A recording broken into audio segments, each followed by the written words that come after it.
If you think the storylines in Euphoria are unbelievable, wait until you check out a little thing called reality TV. From Netflix's Love is Blind to TLC's 90 Day Fiance the other way to Bravo's Below Deck Sailing Yacht, Audrey, Scott, and I are currently embedded in our own favorite reality TV universes and decided to challenge each other to a little game of two truths and a lie. The game is simple. We've chosen 3 storylines from our current reality TV obsession. 2 are true, 1 is a lie. Can you tell fake real reality from fake reality? Let's find out. Audrey, you are up first. Okay, let's see. Okay, I'm just going to, all right, so here we are, 90 Day Fiance, before the 90 days. People are traveling around the world, so like meet the love of their life, test it out, see if they want to get this visa, see if they want to get married. Okay, so Gino never takes his baseball hat off. Never, not even in bed, maybe not even in the shower. True? Lie? We'll see. Mike farted the first time he met Jimena. Didn't think twice about it. She was less than thrilled. Traveled around the world to meet the love of his life. Farted. Didn't care. Memphis absolutely refused to try mango while on her trip to Tunisia because she claimed it smells like gasoline. Oh, Which of these is a lie, my friends? I want to say, I don't know, the hat one sort of reminds me of the never nude thing. But I want to say mango. I think the mango is the lie. I absolutely think that dude probably farted in front of his. No, I've watched this show, not this season, but like, no. That's my feeling. Final answer. I'm going to go with my pick. Yeah, the first one. All right. Drum roll, please. David. Mango. Yes. I totally made that up. I don't know where I got mango or gasoline. But to Scott's point, Gino, dude, he never takes his hat off because, like, you know, he's insecure about the state of the hair on his head, understandably so, to the point where he got in a fight with his girlfriend. She knew what would hurt him most in the world was like de-hatting him. So she like ripped his hat off for all to see. With lightning speed, similar to the Flash, he whips out another hat and places it atop his head. So like so quickly that like you might not have even seen his bald head. It was the most impressive thing I've seen on reality TV in like so long. So if for no other reason, like tune in for that. Speaking of agility, like dude was like, boom, like new hat. That's impressive. True. Yeah. All right. Who's up next? Oh, it's me. David is up next, I believe. Okay. So I've been watching Love is Blind on Netflix. I'm totally obsessed. I talked about it on last week's show. It's this thing where singles meet and go on dates in pods and don't get to see each other until they've actually become engaged. So they go on a series of dates, have no idea what each other look like, get engaged based on personality alone, then see each other. It's incredible. 3 new episodes just dropped today. And Audrey, I know you've watched it, so you know the answers. So it's really just down to Scott. No, not necessarily true. Like, I don't even know what I ate for dinner last night. Like, I have zero, like, memory. So, like, there's a good chance I get this wrong. So, first of these is a male suitor asks his blind date if she is small enough to carry on his shoulders, which would technically break the rules because you're not supposed to know anything about what they look like. Number 2, a female suitor realizes she's distantly related to her date while discussing their families. Because you can't see them, so you'd have no idea, and you'd find out, oh, we both have an Uncle Ben. And finally, a male suitor calls his blind date by the wrong name, inadvertently revealing that he's been two-timing her. Because all you hear is voices, so you have to go by just voices alone. Okay, I do know the answer. So, Scott, this is all on you.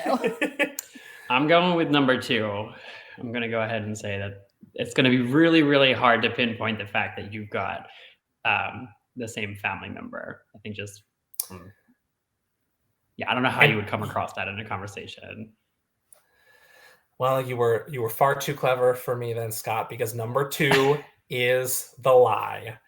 Number 1, there is a guy named Shake who immediately asked every one of his dates, like, what do you look like? Or what's How your hair tiny like? are you?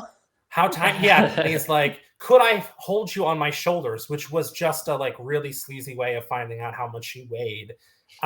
This dude is so superficial. And then you kind of come to like him, and then you hate him all over again. It's really wild. And then the guy who calls his blind date by the wrong name, Shane, is this year's Barnett. If you've watched season 1, he's awful. And he comes in and he's like, Shayna, and he goes, hey there, Shayna, what are you wearing? And he was actually talking to Julie, who Julie thought he was like, she was the one and only. And then he comes in and reveals that he's been talking to Shayna, because the girls all know each other. So he's a piece of work. Sure is. Tricky. I'm very excited to watch the new episodes. I know the new episodes, they move in together into apartments. And so we get to see how they live together. That's when like things really started to fall apart last season. So fingers crossed for some fireworks. Fingers crossed they all fall apart again. Scott, hit us with your truths and lie. Sure thing. So I'm here to talk to you about Below Deck. So these truths and lies are from all of the Below Decks. So it's going to be Below Deck, Below Deck Med, Below Deck Sailing Yacht, and soon we'll have Below Deck Down Under, but nothing to report about right at the moment. So my truths or lies, here we go. 1, a deckhand was yanked overboard when his ankle became tangled in a rope. He was pulled under and dragged behind the boat for over a minute and needed to be resuscitated. Number 2, a crew member put in her resignation by stripping off her clothes and jumping ship, literally. Or 3, charter guests were so upset with their pub-style nachos they received because they were made with prepackaged cheese, canned corn, and jarred salsa that the chef was immediately fired the next day. What do we got? I think number 2 is the lie. How else are you getting all of those things for your nachos on the boat? I mean, logically, they would come in cans. You'd think that, but there are, like, if you watch the show, and like I've watched not every episode of everyone, like they'll go to port and then they'll get like giant coolers of like fresh fish and like all this stuff, and then they'll lug it back. So like not everything is prepackaged and canned. Okay, so it does stand to reason they would get fresh provisions salsa. Every episode or every charter, they get provisions from the dock, so they call in what they need. So provisions. See, because you've chartered yachts, so you know the lingo. Rude. All that. Zing. Audrey's watched this show, so I think she definitely knows things I don't know about it, but I feel like being dragged behind the boat is pretty serious, and I would have seen a headline for that. So I'm going to say number 1, because that's pretty brutal, and I think it's too much. Okay. So 1 is my guess. And Audrey, you said number 2? I say number 2. I don't know. Yeah, I think number 2. I know David's wrong, because that happened. So, boom. Yes, correct. So, Audrey, number 2 did happen. Charter guests were, third stew Rocky quit her job when her friend chef was fired for starting a fire in the galley. So she literally stripped off her clothes and jumped into the water and then swam off. She was brought back to the boat eventually. But yeah, talk about a way to quit your job. And then, apparently, number 3, which is about the nachos. Like the only thing worse than Chef Mila's attitude was apparently her nachos, because this actually happened. And, no, I'm not normally one to like promote nacho-based evaluations, but like this girl was horrible. And so I think Captain Sandy made the right choice on that one. But number 1 is false, because he did actually the deckhand action was actually pulled off by the rope, but a fast-acting cameraman untied the rope as he was getting dragged behind, so it didn't completely slice off his ankle, and he didn't bleed out in the water. Yeah, He but was like able he to did get pulled swim. off.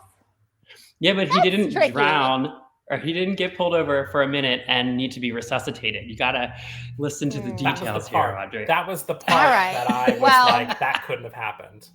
It sure felt like a minute when I was watching him with Oh, like waves was around him and intense. everyone was freaking out. Okay, fine. Yeah, but oof, could you imagine like if that cameraman wasn't there, how horribly wrong that could have been? Like, so ugh. scary. Can you imagine losing It- your job for using a jar of paste picante? Like, what a bummer. Well, she was awful. If you saw those nachos, like I could make better nachos, and like I can't. Yeah. So Well, Ruby you make could good better nachos. I think, right? she had what was coming. She had what was coming to her. Well, you can check out the shows we just talked about and explore all those incredible moments and so much more by saying what to watch into your voice remote.